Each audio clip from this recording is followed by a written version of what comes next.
Ba sa inyo, nagtataka bakit meron tayong Ash Wednesday, hindi naman tayo Roman Catholic. Pero ang hindi nalalaman ng marami ay sa Protestant tradition, ginagawa ang Ash Wednesday. Kaya lang, sa mahabang panahon, marami ang hindi nagpa-practice nito. Dahil sa hindi nila lubos na naunawaan. Para saan ba yung Ash Wednesday? Ang Ash Wednesday po, katulad ng sinabi ko po kanina, ay araw ng pagsisimula ng Lenten season. Kung familiar kayo sa season of Lent, ito yung Quaresma sa Tagalog. Alam niyo bakit siya Quaresma? 40. Kasi ibig sabihin 40. 40 kasi from Ash Wednesday to Black Saturday, yung Holy Week po before Easter Sunday, that is 40 days minus the Sundays. Pag binilang nyo sa kalendaryo, check nyo, baka mali ako. Pag binilang nyo sa kalendaryo, 40 days yan. Huwag nyo lang bibilangin yung Sundays. Kaya siya 40 days. At yung 40 days na yun ay sinisimbolize yung 40 days na nag-ayuno si Jesus sa ilang. No? Bago siya nagsimula sa kanyang public ministry. Tayo bilang mga tao ay tinatawag din ng Diyos para makibahagi sa kanyang ministeryo. Pero madalas, nakakalimutan natin yung pagkatawag sa atin ng Diyos. Sapagkat gaya ng madalas nating sinasabi, tao lang tayo, nagkakasal. Nauuna yung ating personal na interes kaysa sa interes ng Diyos sa ating buhay. At nagpapaalala sa atin yun ng ating karupukan, ng ating pagiging makasalanan. Kaya sineselebrate yung Wednesday, yung Ash Wednesday, bilang pag-aalaala sa atin na tayong mga tao mula sa alabok ay babalik din sa alabok.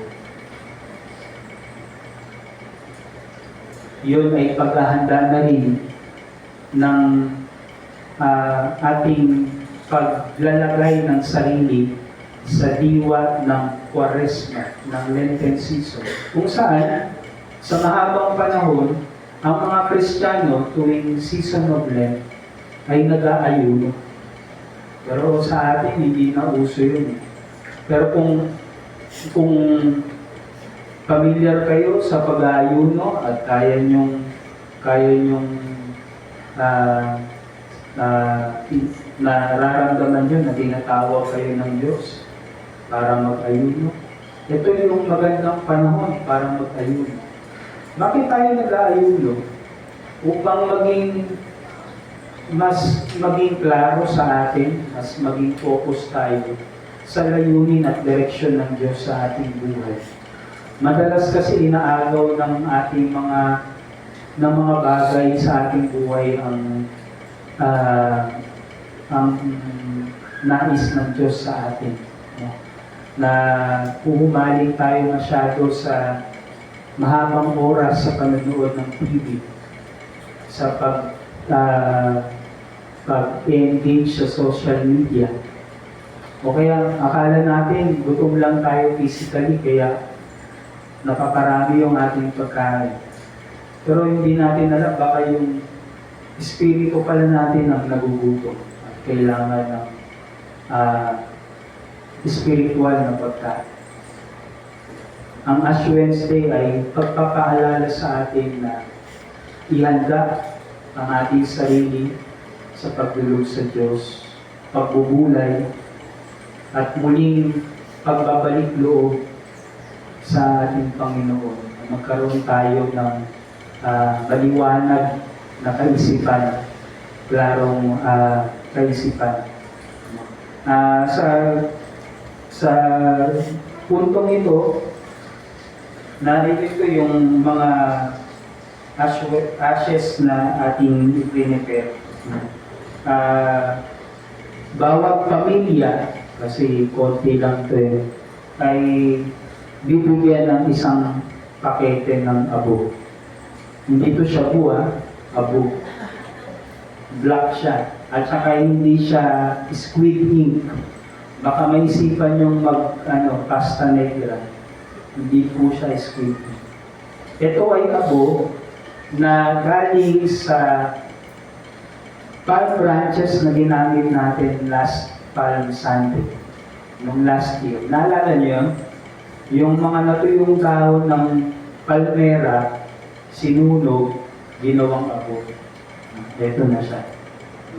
Bilang pag-alaala sa pagdiriwang ng Ash Wednesday. Sa Wednesday, ilagay niyo ito sa inyong mga noo.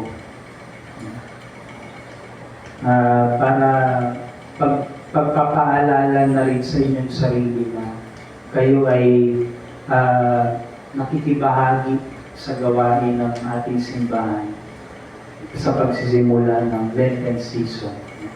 Pwede kayong magsama-sama sa umaga bilang pamilya, magbulay, saglit, manalangin bago ilagay ito sa inyong mga no?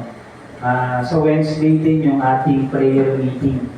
So, titignan ko kung sino yung may mga cross sa noon nila. Baka yung iba hindi na umatendang online prayer meeting kasi pastor nabura. Yung pala, hindi naglagay, no? So, ito po yung ating gagamitin abo.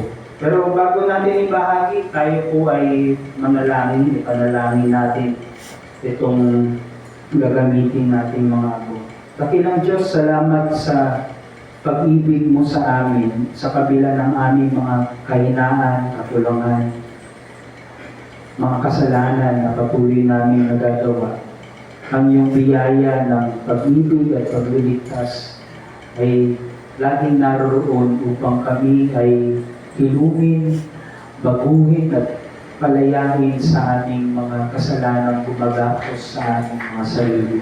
Dakilang Diyos, sa aming pagtatalaga ng sarili, sa pagdiriwang ng Ash Wednesday sa Miyerkules at sa pagsisimula ng Lenten season, tulungan nawa kami ng gawain ito na ihanda ang aming sarili sa pagbabalik loob sa iyo, sa pagpapakumbaba, sa diwa ng pagpapakumbaba at pagpupulay, lalo tigit sa aming pag-aalay at pagsusuko ng aming sarili sa Panginoong Hesus.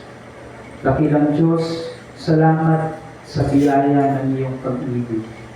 Nawa, patuloy mong biyayaan kami ng mga bagay na ito at pagpalain din ang gagamitin naming abo na maging inspirasyon sa amin upang aming italaga ang aming mga sarili sa iyo.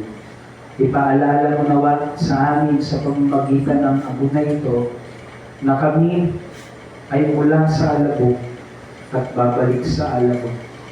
Ano man ang aming ginagawa sa buhay, ikaw ang magiging bukog namin at magsusulit kami sa iyo. Kaya dakilang Diyos, gabayan mo nawa kami at patuloy na samahan sa aming buhay. Patuloy na baguhin at maging tunay na bagong nilalang kay Kristo. Ito ang aming dalangin sa pangalan ni Jesus. Amen.